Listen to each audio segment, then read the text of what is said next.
درود مجدد. آقای مختاری خیلی مخلصیم. محمد مختاری با ما هستش، امروز رو تمرین اومد، کنار تیم هستش و محمد جان خیلی ممنون که تشریف آوردی. بفرمایید شرایط بازی به نظرت ما چیکار می‌کنیم بازی پنجشنبه رو؟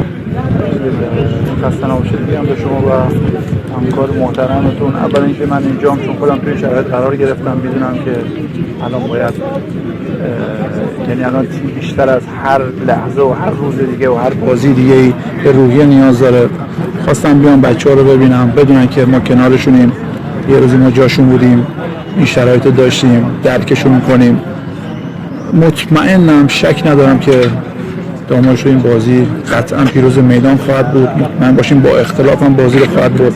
خودم شناخت نسبت به تیم فوتبال نوین دارم، میدونم که به هیچ عنوان در حد اندازه تیم داماش نیستیمش و مطمئنم که پنجشنبه یه روز خیلی خوب واسه مجموعه داماش و هوادارهایی که میان استادیوم بازی رو میبینن اتفاق میفته و ان که گام اول و تو فینال با موفقیت برمی‌دارم. محمد جان خودت بازی میاری پنجشنبه یا نه؟ 100%. خب آقا سوال دوم، فصل بعد شما کجا؟ این فصل که نوشهر بودی خدا شکر شرایط دیدم بد نبود، تا آخر فصل هم ما رو هم تیمای بالا جدولی اذیت شدن، تیمتون هم انصافا آخرا نتایج خوبی گرفت. بفهم فصل بعد کجایی؟ شاید مثلا خیلی از هوادارا سوال بشه با توجه به اینکه شما سالهای سال کنار تیم بودید.